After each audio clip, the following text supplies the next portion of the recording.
SJ, welcome to Mvskoke Radio, your weekly source for tribal and community news, interesting guests and discussions, plus a local events calendar.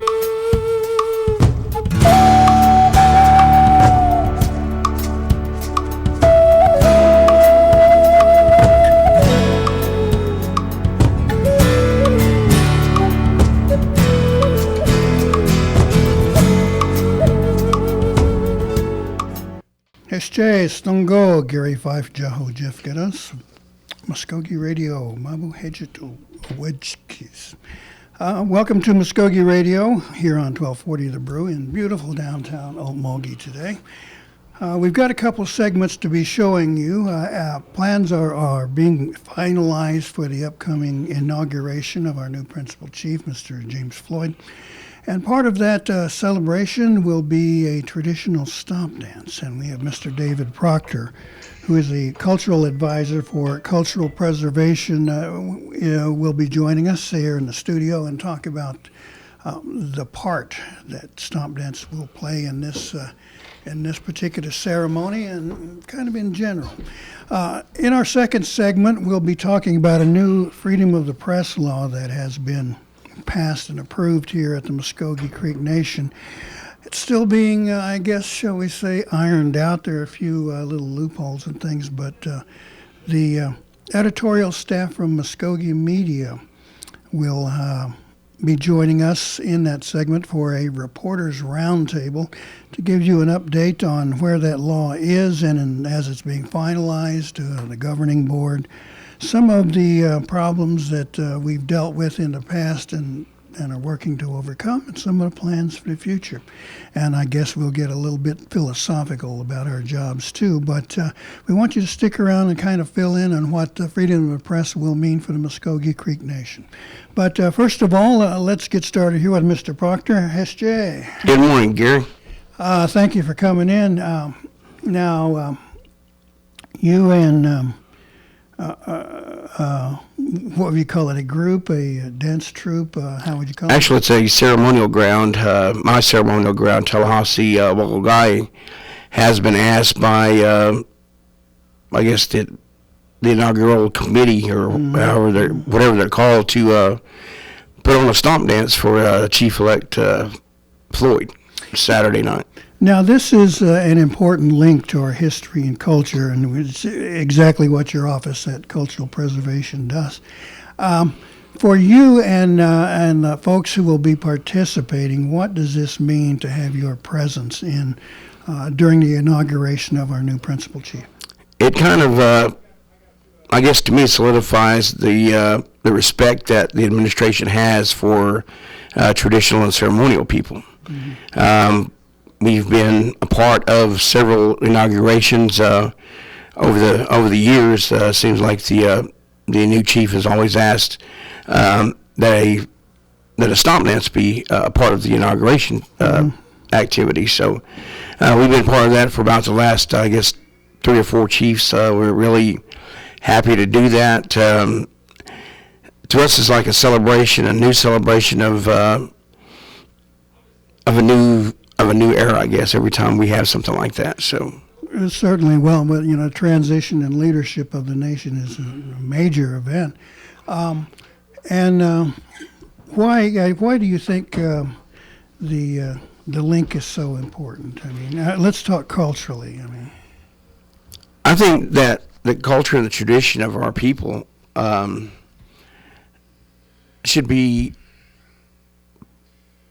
placed up front. Mm-hmm. That's according to a lot of people that talk about Native Americans, the culture and the tradition and your language is what makes you a distinct tribe, distinct from anyone else. Ours is unique to us, and as long as we continue to do those things, to practice our religion, to keep our ceremonies going, I think that we're going to be able to keep that separation, keep that identity for ourselves. For me, seeing something like that is a matter of pride. Like you see the leader out there taking care and control of the dance, and then you see the folks joining in. you hear the women with the turtle shells setting that rhythm, and you think, gosh, this is who we are. I don't know. That's just my thoughts. What do you think about that? The sense of pride, I think, is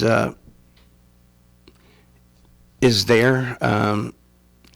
To me, it's something that I guess we're born with. We enjoy. Like you said, you're really not taking command. You're going out to, seeing something that makes you feel good, and to have the people singing with you, backing you up, and the shell shakers out there, it gives you a good sense of feeling of happiness, of being together, family time, that kind of thing. That's kind of what we're looking forward to this dance. It's been a long summer for all of our ceremonial people. Excuse me. It's been a long summer, for our ceremonies.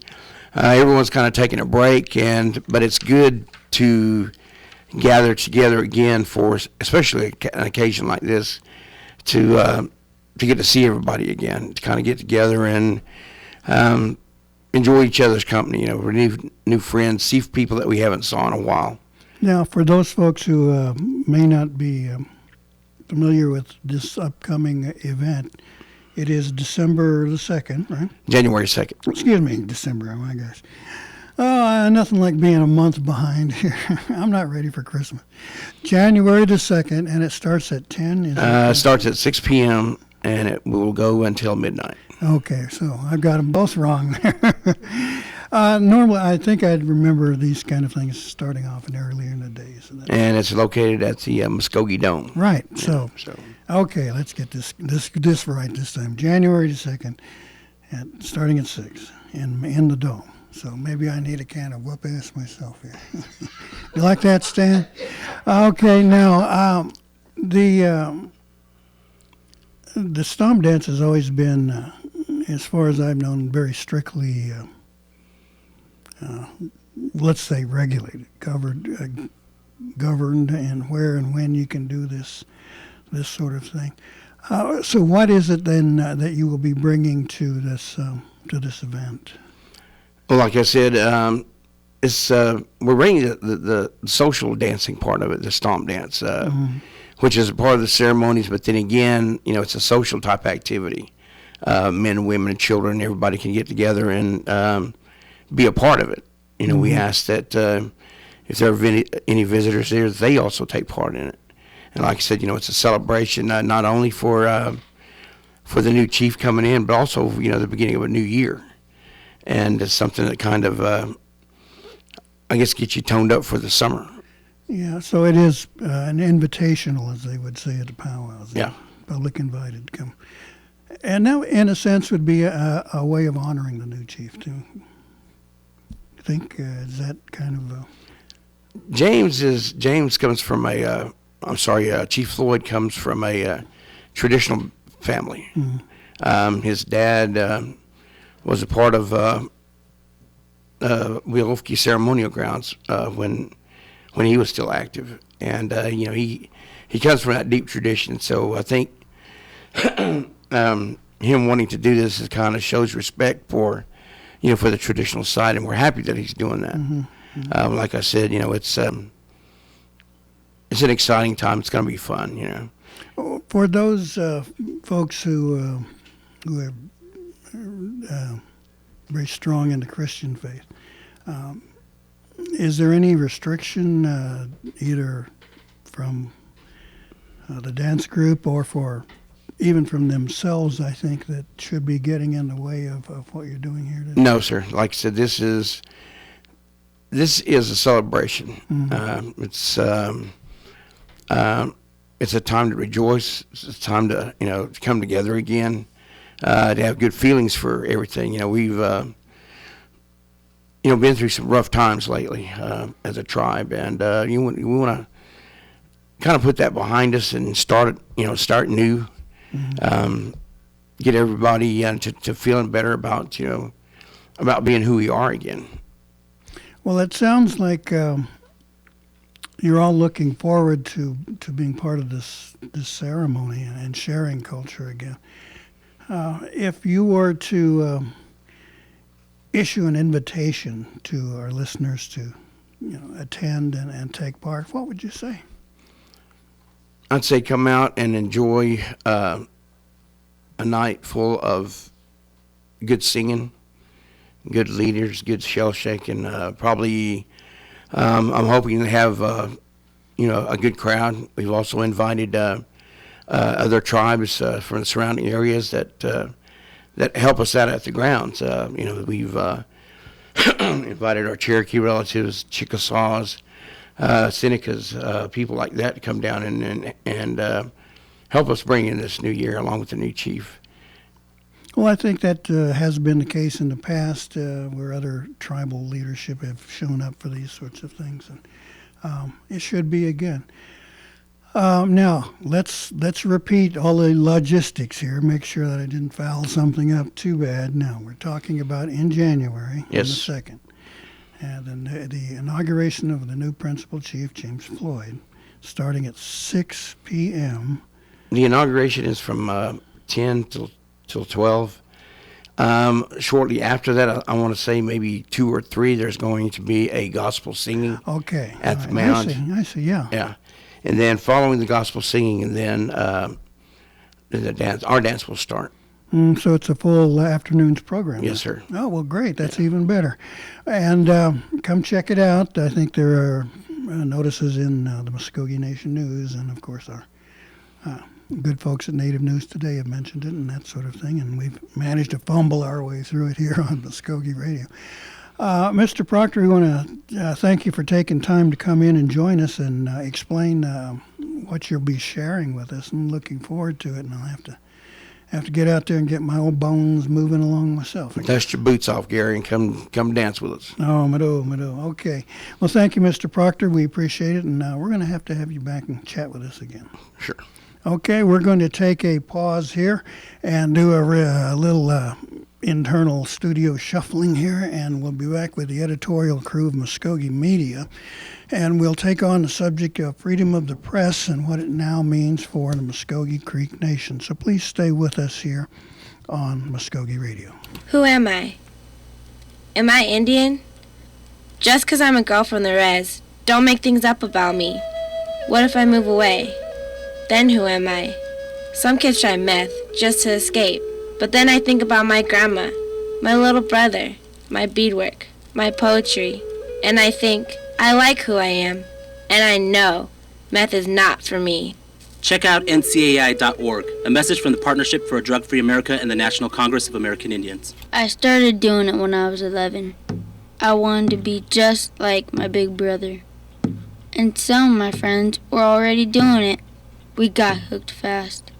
I just can't get enough. I'm Jacob, and I'm addicted to playing the drums. There's lots of stuff that makes it cool to be Native. Doing meth isn't one of them. Find something better to do. Check out ncai.org. A message from the Partnership for a Drug-Free America and the National Congress of American Indians. All right, welcome back to Mvskoke Radio here on 1240 The Brew in beautiful downtown Okmulgee. Something a little out of the ordinary for our program here. We've got the editorial crew from Mvskoke Media here joining us today to talk about our new law, freedom of the press. In studio, we have Jason Solomon from Native News Today, Jessica McBride, the media coordinator for Mvskoke Media. See, I got that one right. Mm-hmm. And Sterling, what's his name? Cosper. Good morning. He's the editor of Muscogee Nation News. And I call him Sterling. Don't call me Harjo Cosper. Mm-hmm. Yes, we. All right, got him there. You got me there, guys. It's okay. We do like to kid around and tease each other a bit. That kind of lightens the load for what we have to do. Mm-hmm. But getting on to the subject here, I was poking around on the internet here, and I came up with this. Freedom of the press is the right guaranteed by the First Amendment to the U.S. Constitution to gather, publish, and distribute information and ideas without government restriction. This right encompasses freedom from prior restraints on publication and freedom from censorship. And it goes on saying, of course, Congress shall make no law abridging that freedom. We have been kind of new to the subject, so to speak, with a law being passed last fall by our National Council and then signed by the chief to bring that freedom to our nation. First of all, somebody kind of want to tell us where we are in that process. We are charged with coming up with a governing board, and that board will be charged with finding a manager, et cetera, et cetera. So somebody want to take a stab at that one first of all? Yeah, I guess I'll just take off first here, Gary. You're right. We have the law established.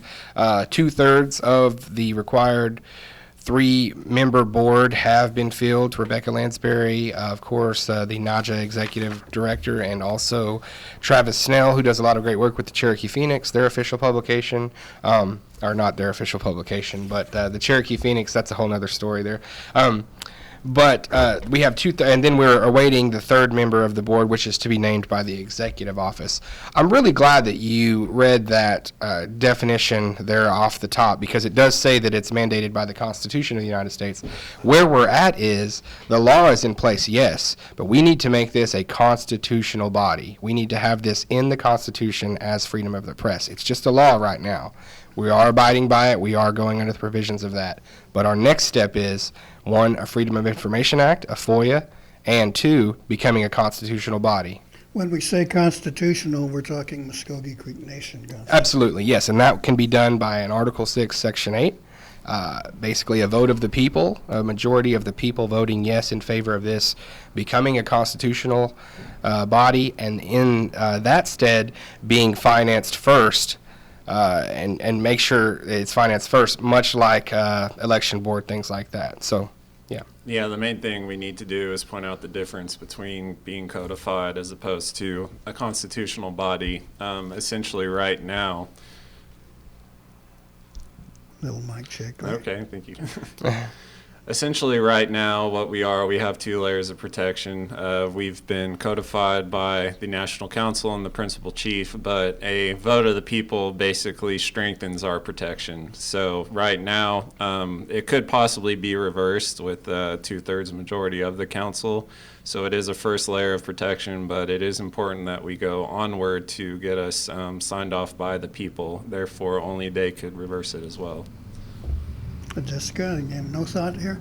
Now, in my travels as a journalist for Native American affairs for about, 40 years now, I've seen this situation pop up so many times in different decades of the question of, what does a tribal publication do in cases where there's something that may not reflect as well on a tribe or a leader, and who controls it? Us who have been through the schooling and carry the dedication, so that's our job to go out and deal with the dirty stuff as well as the good stuff. And I remember it was at an NCAI convention years, so too many years back, where a Pueblo elder, a respected Pueblo leader, stood up and was addressing the assembly from the floor and said, we must find some mechanism. We must find some way to inform our people of the rights and the wrongs that go on among our tribes. And right then, being a fairly young pup at the time, I thought, that's silly. You've got it. You've got it in place. All you need to do is take the restraints off and believe in the people who've dedicated themselves to this profession. Let them do their jobs as reporters and journalists. And if it doesn't reflect well back on you, then maybe you shouldn't have done that in the first place, for it to reflect back. And I guess that's personally strengthened my dedication to seeing this happen. Since that time, we've actually seen a few tribes come up with freedom of the press. The Navajos actually do have it in their constitution, which is probably the foremost example. The one most people know would probably be the Cherokee Nation and their freedom of the press law, and of course the Osages. Now, I have actually used one and a FOI, if I got it correctly, that exposed some corruption within their tribal leadership and actually resulted in that person being removed from office. And it felt like that was a vindication for me to see that happen in Native America. This is where most tribes are still dealing with a situation where we're seeing their leadership saying, or some of their members saying, this publication is owned and funded by the tribe, so we ought to be able to tell it what to do. Now, what are your thoughts there, folks? You got some ideas, reactions, agreement? It's a little bit of an awkward situation. I understand where tribes come from as far as, we're paying for this publication, and so we want them to print what we want them to print. But here's kind of the other side to that. We're as having freedom of the press isn't something that says that we're just going to go out and get everybody and attack everybody. That's not what this says. This is a mechanism for citizens of the tribes to understand what's going on in their tribes. The job of the press isn't to sway the citizens one way or another. This is a mechanism in order for them to just understand what's going on, and then for citizens to form their opinion. So, this is kind of my opinion as far as, the administration goes. But if you want your citizens to be informed, this is the way to do it. Let me ask you all, how do we go about that? How do we get that job done? What steps do we need to take? I think just being diligent and keeping what we've done in the past is just keeping our finger on the pulse of what's going on in the tribe, talking to people, knowing what's happening on, out there in the masses, and believing, when we seem to have a majority of people feeling a certain way, and, something comes up or whatever, when we're notified. We're not stupid. We see things, we hear things, and we understand that there are other people that share those. That's the only way that it gets out and becomes a consensus opinion. I do think that the way we go about it, too, is the way that we have so far, which is to cover every single base, cover every single aspect of the story, and to provide documentation backing that. It's never our opinion. It's never our belief. It's something that we see in black and white in front of us and just give to the citizens. And I would say, compounding on what you just asked Jessica there, with tribes saying, we're funding you, so this needs to be slanted our way. If the council, the chief, or any tribal official feels that way, they are essentially saying that the tribe's money is our money, not the citizens. That's very important to make that point there, because if you're going to say, well, they can't be independent if we're funding them, you're saying that the money belongs to you as either the authority or the executive or the legislative body, not the citizens. Not the case. The case is each individual member of this tribe is an individual stakeholder in every single penny that this tribe owns. And that takes us back to the constitutional amendment. We hope that they, and we've seen through their representatives that we think they want that, but we'd also like to put it to a vote to them directly to say, yes, we do want them funded, yes, we do want free press. And it's basically, like they said, it's not about getting anybody, it's just about sharing everyone's perspective involved in a particular issue and doing it fairly. And on that subject, there's a lot of relativism there as to how that fairness works. It's not a perfect art. It's something we're constantly trying to refine as a profession, but also internally as a separate body. And I think we can all agree that we all try to check one another. It's like, no, that's not fair. We don't have enough of that perspective there when I'm critiquing someone else's piece. And we got to have a thick skin and take all the critique internally. And also, I do take phone calls from people involved in stories too. If they don't feel they're fairly represented, that's my first priority once that story goes live, is to take their call, address their concerns, and then take it back to the staff to see, did we get it right? What could we do better? And that's why our board's there too. Mm-hmm. And there's not a story that we do that we don't all, come together. And it's just as Sterling said, we're checking ourselves thoroughly. I mean, we cannot allow one bit or sentiment of personal opinion or belief into our coverage at all. I mean, and if there is any bit of that comes through, we would be sitting in an office and I'll say, well, it looks like this. And Sterling could say, yeah, but it can't look like that. Yeah, this is what we have to put forward. We don't have the documentation Absolutely. or the quotes for it. It can't look like anything. It has to be something. Yeah, and I'll tell the audience right now, we're all people. We do have our own individual opinions and about politics and what goes on, but we're professionally trained to vet those and vet one another too. And moreover, it's not, as far as our relationship with the government, it's not concerns about overt censorship. It's just where we are put structurally is going to inherently influence how we cover things. It's just logic to me. I think it might be important for our listeners to be aware that we have a weekly editorial meeting where these things are discussed. And as just of you guys have said, story gets taken apart. And we look at, all right, what do we have? What do we need? What do we think is fake, real? Where's the trap? Yeah. What do we need to do to serve our citizens? And in those meetings, we deal with the questions that come up, the tips and the rumors and social media kinds of things. We also deal with the criticisms.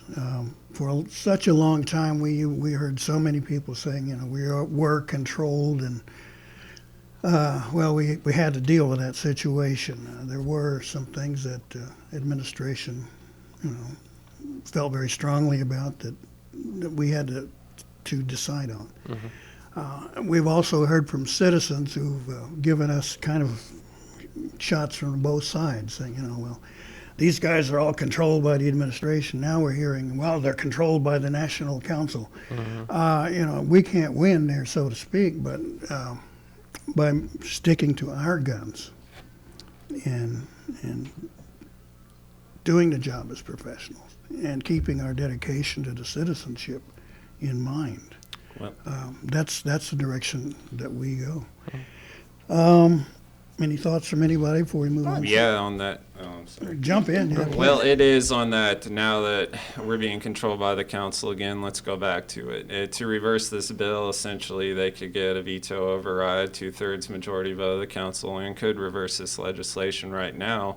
But, when we sold them the bill, we told them overtly, this isn't about us covering one party or the other. I don't want you guys signing off on something you don't understand. That being said, we're going to be coming at you guys with tough questions on why you sponsored this bill, why you voted against it, etc.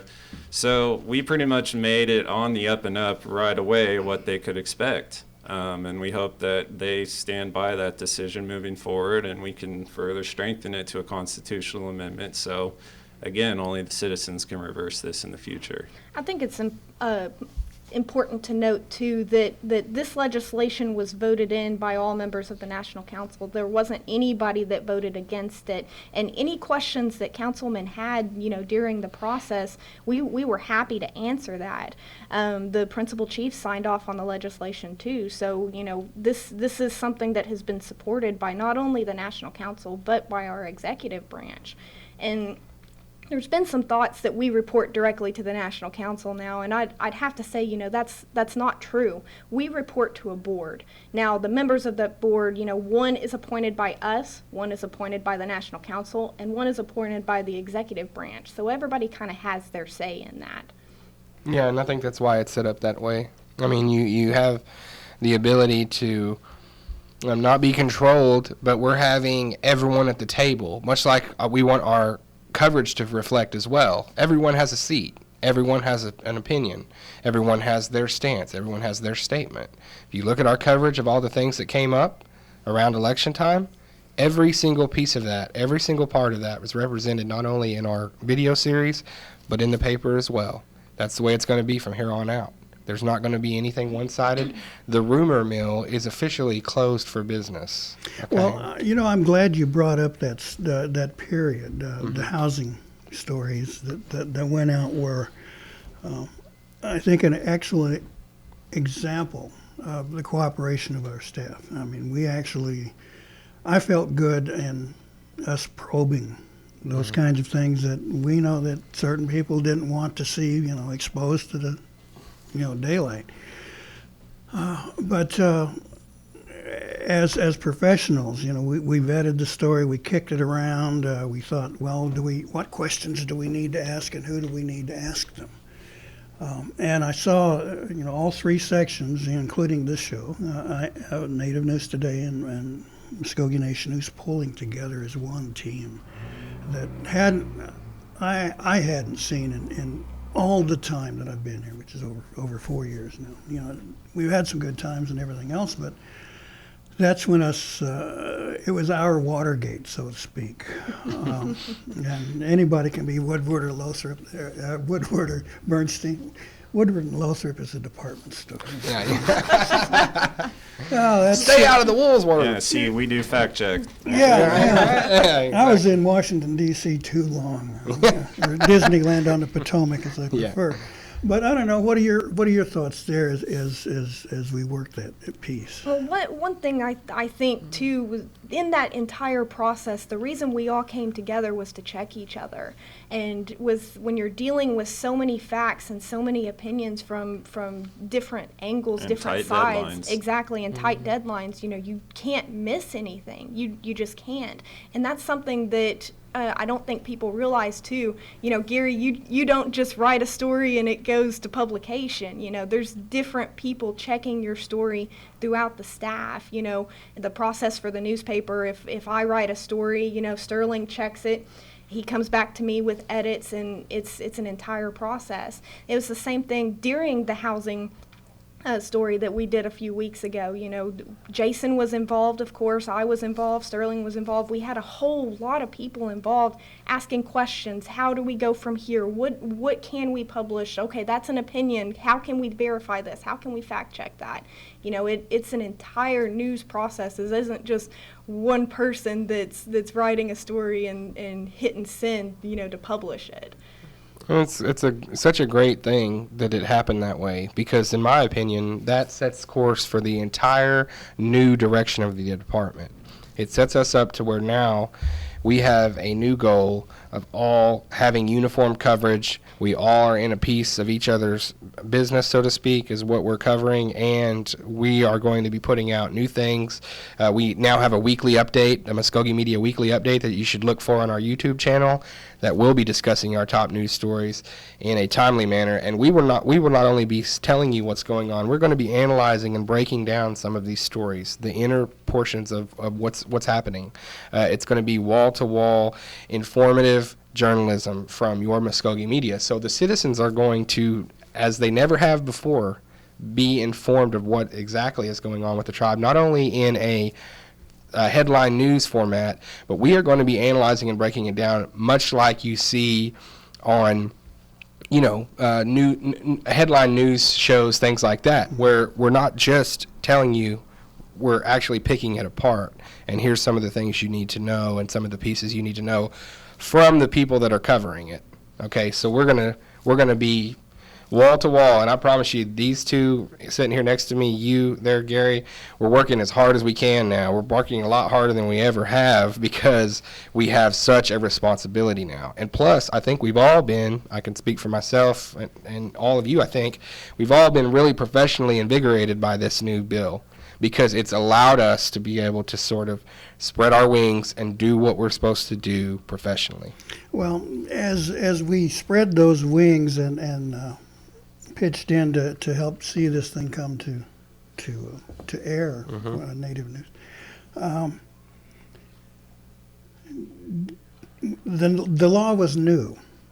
It hadn't really been tested before. Yeah. I mean, this was the baptism of fire for all of us. It was very scary. I thought people getting nervous as the various folks went in to be interviewed, including Chief Tiger. But let me ask you all, did you feel like you were sticking your necks out?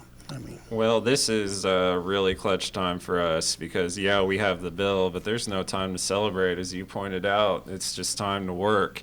Right now, all eyes are on us, and this is us, proving that we're worthy of having this protection, and that's really important. Another thing I'll point out, too, you said us coming together. Well, I'll point out right now that we've also brought the radio to the table, too. So that there definitely has been a unity among us. Mm-hmm. And I agree, Gary, because what you said about not necessarily, I don't want to say, I don't want to stick their necks out. Yes, I mean, we did, but there was nothing really in place saying, you guys are ironclad protected, go out there and do the thing. There was lots left up to interpretation. So saying nobody was going, we had different people and different branches saying, no, that's not the case. And then other branches saying, yes, this is the case. So we had to go ahead and proceed with our work, not knowing if we were 110% protected, which absolutely was tense. It was scary, for us, because not to say that I'm not accusing any branch or whatever of having the will or the want to of coming in and saying, all of you are fired, and all this other stuff. But what I'm saying we is... did have a couple of days. Well, but we got a couple of tense days there, but and a bunch of stuff blown out of proportion online. But I'm saying, yes, those times were very sketchy for us because there was lots of misinformation, miscommunication, and a lot of newness to this. The council, the chief, and us had never been through that before. There was no precedent. Yeah. So it was a time of what in the world's going on. Yeah, now add that pressure on top of the pressure that I just mentioned. Mm-hmm. We're all formally trained to do this kind of work, but we haven't done a lot of it. So basically, we had to have a clear enough head to be able to get our facts straight, make sure we're covering all the angles on top of right now we're in kind of a gray area, but we feel it's important to move forward, and that's what we did. It was scary. We'll be real honest. It was scary for a while there, but at the end of the day, we don't report to the council. We don't report to the executive branch. We report to the people. And that's, I think, what kind of carried us through this is that the people needed to know this. This is for the people, and that's who we were working for. And I know we've gotten some criticism for when we published that story and such, but one of the things with this act that we're going to be able to do is report more timely stories. We can't help when the news drops. It is what it is. And there was no reason for us to hold that story, until after the elections. That was newsworthiness, and we reported it in a timely manner. Well, how political would that have been to hold the story till after the election? Exactly. That would have just, if not more so political, than running it when we did. We would have been open to some pretty cheap shots. Absolutely. From people saying, well, you were told to do this and wait till after. We just wouldn't have been doing our job. Exactly. But as we go along, those couple of weird days we had,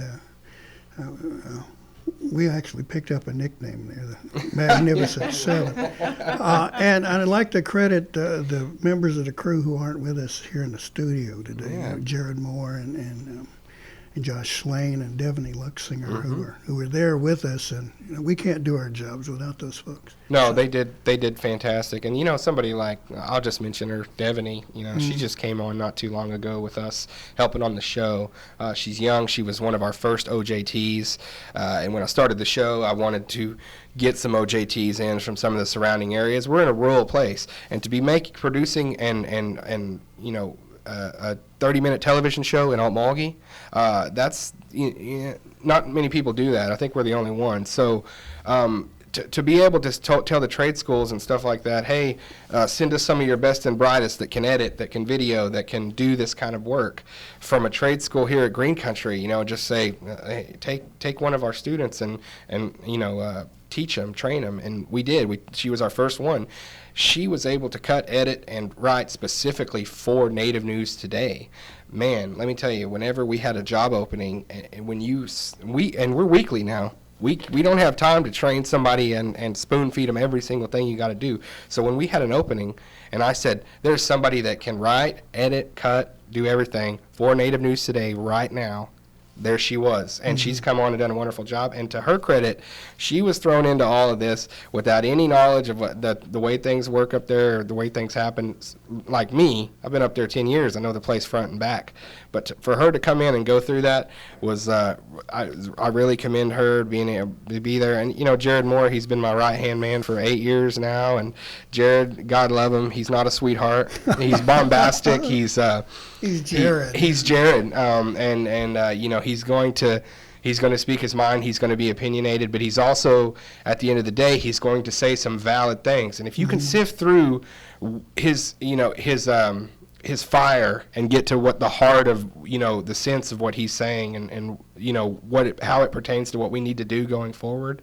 If you can do that, which I've learned how to deal with him, if you can do that, you can get to a good consensus. And for me, it was great to have sort of fire and ice. I had Jared on one hand, Sterling on the other, and it was like I looked like the Lady Justice, with the blindfold. I had like both of them kind of, balancing each other out. And I was able to come through in a leadership position to come to a consensus with both of that. So I thank God every day for everybody that's around me. It's great. You mentioned leadership position there, and you actually are the current interim manager. Yeah, by default, I drew the short straw.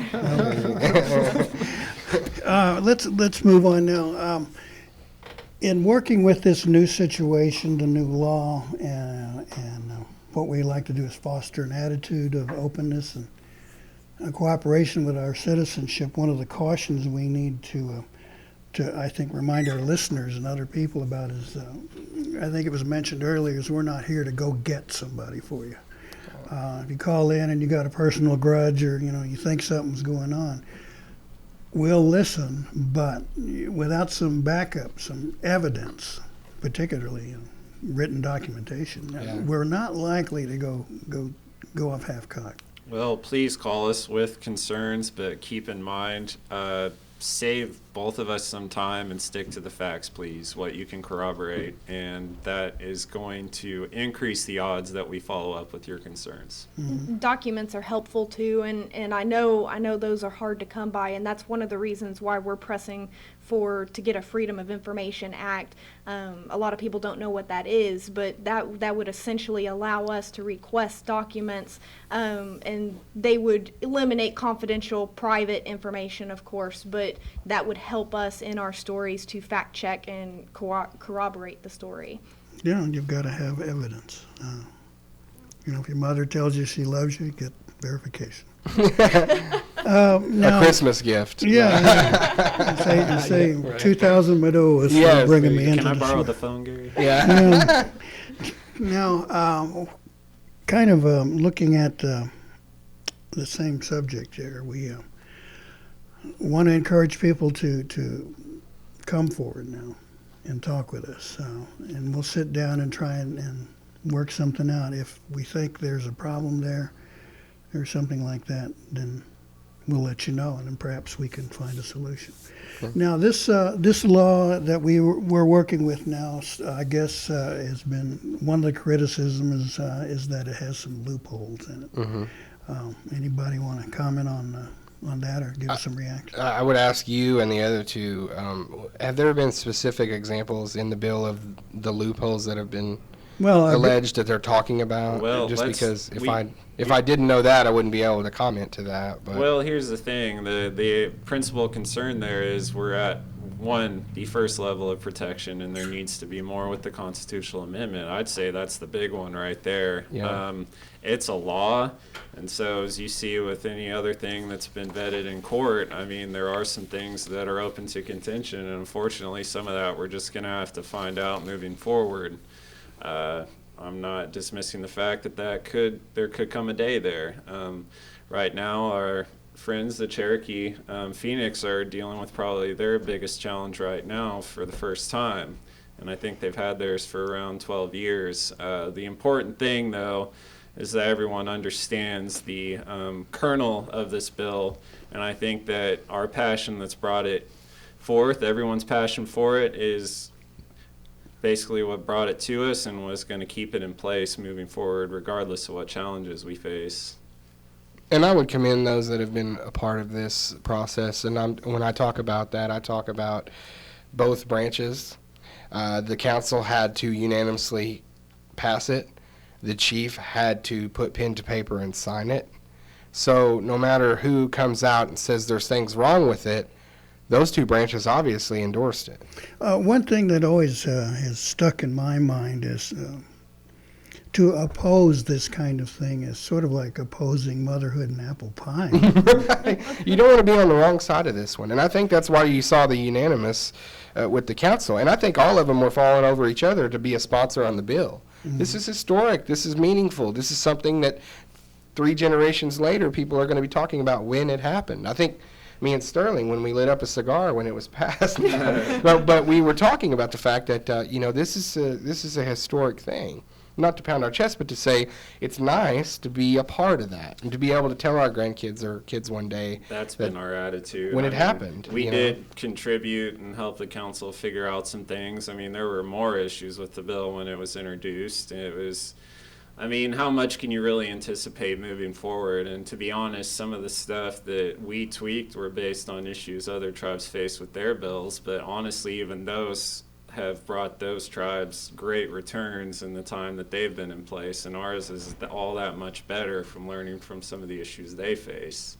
And like you said, we did contribute and make a great effort to make sure it moved forward, but I feel humbled to just be in the right time and place that this happened. This is just a remarkable thing that I can say I helped make happen by the age of 30. It's just unreal.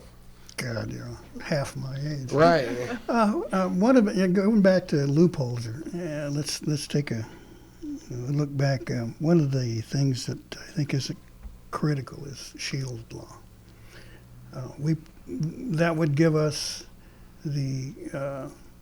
offer the protections to sources, saying no, we're not going to tell you guys who our source is, and that includes the cops or the courts or whatever we may be facing. Are we settled in with that now? Is it something we can tell someone that it's in place, that we're protected?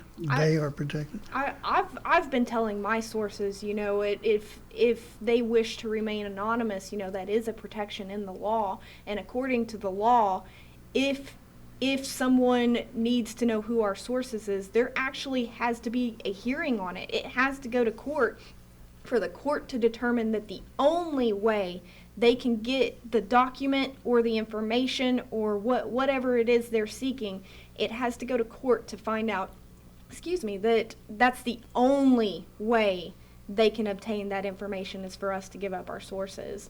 So, I'm not an attorney, and there could be other loopholes there, but... Well, you're not? I was understand. Planning on taking you with me to court. Oh, well, I'm planning to go to law school. So. Oh, all right. Yeah, of course. But you got to understand, you guys have probably heard the passion we have for defending this bill, and we have that same kind of passion for defending our sources. So, no, you're not 100% safe. You do assume a little bit of risk coming forward, but we have recommended procedures in place to make sure that you're safe, and then thereafter we're going to do everything we can to make sure that's the case.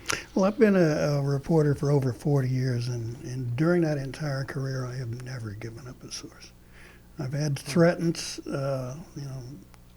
rough aim guys that tell us they will beat the crap out of you, or some stern issued discussion from congressmen and senators, actually, and I've never given up a source, and I certainly, for one, hope to maintain that record. some of those folks can be very means, if you know what I mean. You got It's probably a good time now, Russell. to discuss our hotline. We Yeah. just Yeah, launched a please, hotline. please. Thank you. That was next to my list here. We just launched a hotline, and it's for citizens who wish to remain anonymous, and they don't want to tell us at all who they are. They're scared that knowing their name or position or anything like that may damage them in some way. And so what we have is a hotline. Whoever has the tip can call that hotline and leave information in a voice message, but we don't get the voice message. The technology will transcribe out whatever message it is that they leave and send it to us in email or text message form so that we just read it. And so that's another way for citizens or even the public, if they have knowledge of something or think we should look into something, to call us and give us that information. And that phone number is 539-777-1174. Now, for those of you who are thinking of calling that number and abusing it, Please Right. don't prank call Please that don't. number. Yes. yeah, go find something else to do. And the tagline here is, when that hotline bling, that can only mean one thing. Oh, Right? very good. So I had to get that in there. Okay. No, please, be responsible with Exactly. and treat this nation and the things that go on with it with the reverence and respect that it deserves. And when I say that, I mean, if you're going to call that number, have your ducks in a row. Don't just, he or she is a thief and they've been stealing for a long time. I know a lot of that goes on, but please have some documentation. Treat us like a court. You know what I mean? Don't come to us without things that you can prove. And that, as Sterling said, that will save us some time. It'll save you some time. And it won't jam up the hotline with a lot of stuff that we're not going to use. But please, please, please, please, if you do feel like you don't have any other avenue, call the hotline and we will pursue any kind of story that we can credibly check. Yeah, having your ducks in the row means you're going to see a lot more meaningful headlines. Yes. It's going to save us time. But Yes. it won't be all negative either. I know No. we've Thank heard you, that. yes. We've heard that complaint too. That we've turned into this negative publication, and that's not true either. We're still going to feature citizens. We're still going to do things like that and the positive aspects of the tribe. No Muskogee Inquirer. Absolutely not. I just went yesterday, and we're featuring a Muscogee Creek true freshman at the University of Oklahoma, who's actually a nationally ranked wrestler. He's turning a lot of heads in wrestling and collegiately this year. We're not going to stop those kind of things on Native News Today. We're still going to have our human interest because people want to see our citizens, what they do, the eclectic ways that they live their life, and how it enhances who we are as a people. We're not teepees and feathers. We're wrestlers. We're politicians. We're doctors, lawyers, people that just, contractors. We do regular things. We're just people that have a proud shared heritage. That's it. Yeah, can I give a nod to our staff too? We have great staff members that weren't really big involved in, say, the moral aspects of this bill, weren't classically trained journalists, and I guess the term collateral stress is appropriate here, and we appreciate them tolerating us as we brought them through this whole thing. That being said, we also have Chelsea Rich, Darren DeLon, Amanda Rutland, great feature writers, also great visual arts there, and they're going to continue to serve the citizens in that capacity. Excellent. Thank you for mentioning that. In the last few minutes we've got here, what are the plans for the future, folks? Make your answers real concise. Plans for the future is just to have a more, as we said, cohesive unit moving forward in our coverage.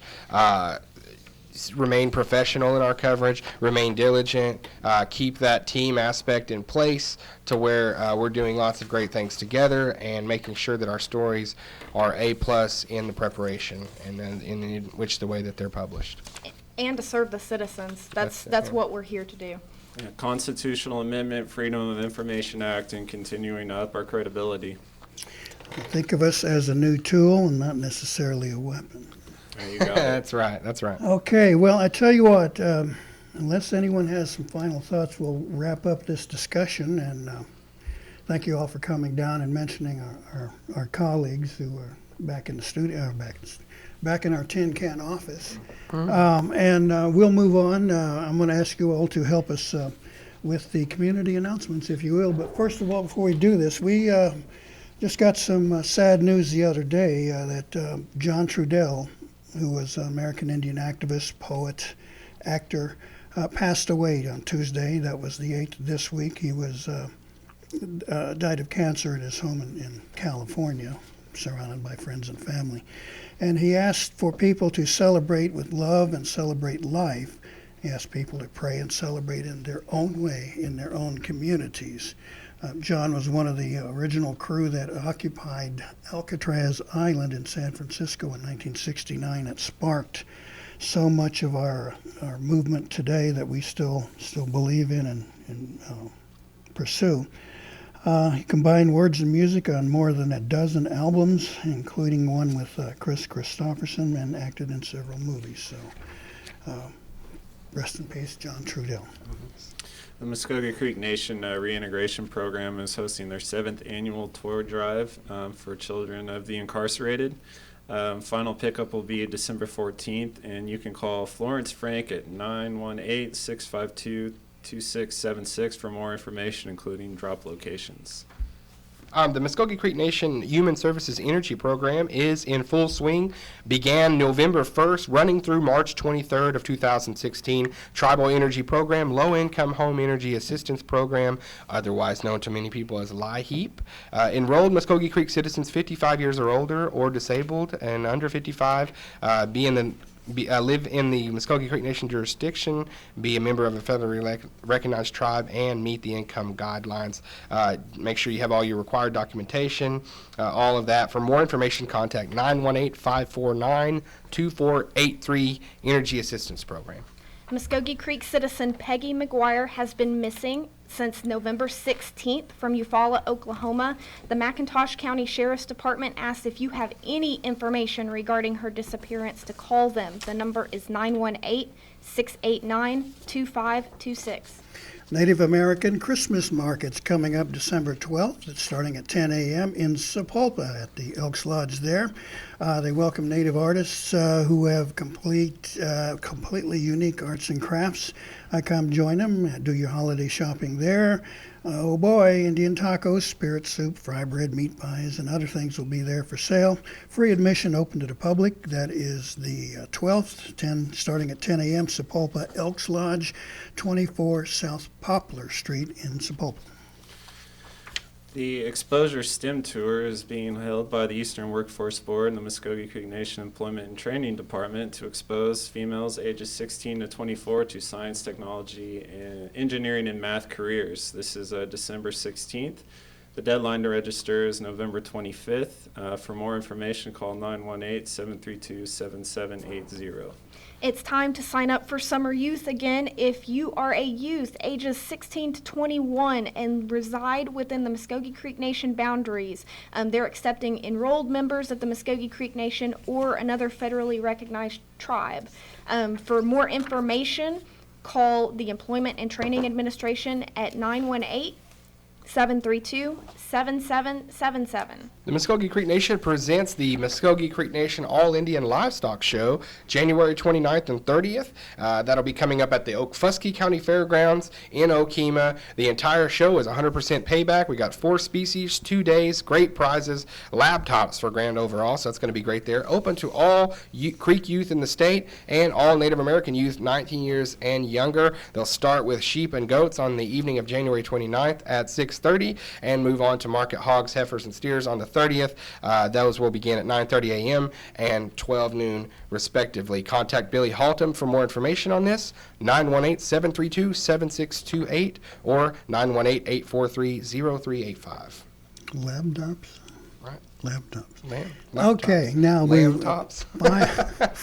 Finally, we want to remind you that the Mvskoke Creek Nation has announced the inauguration date for the newly elected principal chief, the re-elected second chief, and the 19th session of the Mvskoke Creek National Council. That's on January the 2nd in the Muscogee Dome here in Okmulgee. That's Saturday the 2nd. Time starting at 10 a.m. to 12, and then an all-day program, once again in the Muscogee Dome If you're interested, give the folks at Tourism a ring, 918-732-7992. Real quickly, let me get a little bit of breaking news I just got come through the pipe. Senior reporter Will Chavez has been named the new interim director, executive director of the Cherokee Phoenix in place of Brian Pollard. Yes. Well, good luck to him. I know he's going to have a challenge. Well, it's a continuation. Will Chavez has been there a long time, so I think people that are, follow the Phoenix and things like that know it won't be somebody just from nowhere and nobody. It's Will Chavez, so he's been there a long time. Thank you all for coming in and sharing your thoughts and opinions with us today here. We'll try and do this more in the future. Until then, this is Gary Fife saying thank you for listening to Mvskoke Radio. Mado Mabu Hedget's good.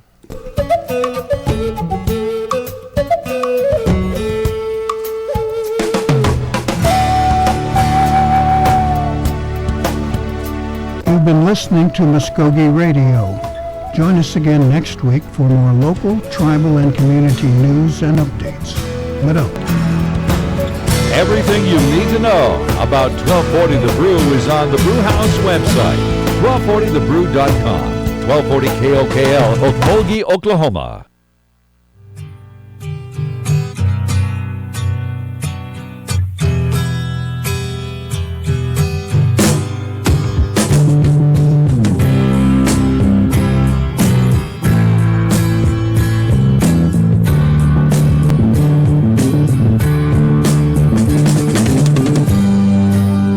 The changing of sunlight to moonlight, reflections of my life. Oh, how they fill my eyes.